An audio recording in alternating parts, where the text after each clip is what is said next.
আচ্ছা বলুন তো দর্শক মণ্ডলী, আমরা জঙ্গলে কেন আসি?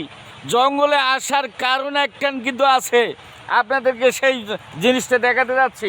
ভাইয়া একটু দেখান তো। এটি হচ্ছে কিন্তু জাত নিম।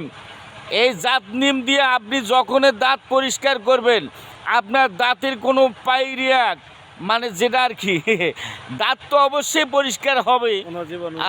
হ্যাঁ, জীবাণুমুক্ত ভাই বলছে। তে যাই হোক, আমরা সবাই একটু করে চেষ্টা করব আমরা জাত নিমের ডাল দিয়ে যেন আমরা দাঁত একটু ব্রাশ করতে পারি। হ্যাঁ হ্যাঁ, তা দাদা আপনি অনেক আগে থেকেই তো এই নিম পাতার ডাল দিয়ে দাঁত ঘষেন, ব্রাশ করেন অনেক দিন ধরে না? এ হচ্ছে আমার কিন্তু দেশি ভাই, আমাদের একদম আমাদের গ্রামের ভাই।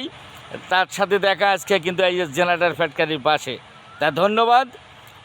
এই যে আমার ছোট ভাইকে দেখতে পাচ্ছেন। ছোট ভাই কেমন লাগতেছে আজকে? ভালো, খুব ভালো। আচ্ছা আচ্ছা, আমরা কিন্তু আসলে আজকে আমরা ছুটির পরে কিন্তু এখানে আসছি। তা প্রিয় বন্ধুরা, আমাদের পাশে থাকবেন, আমাদেরকে সাথে থাকবেন, যাতে করে আমরা এ ধরনের ভিডিও আপনাদের সামনে পরবর্তী নিয়ে আসতে পারি। সবাইকে ধন্যবাদ। টাটা দেন দাদারা। টাটা। বাবা, অসাধারণ।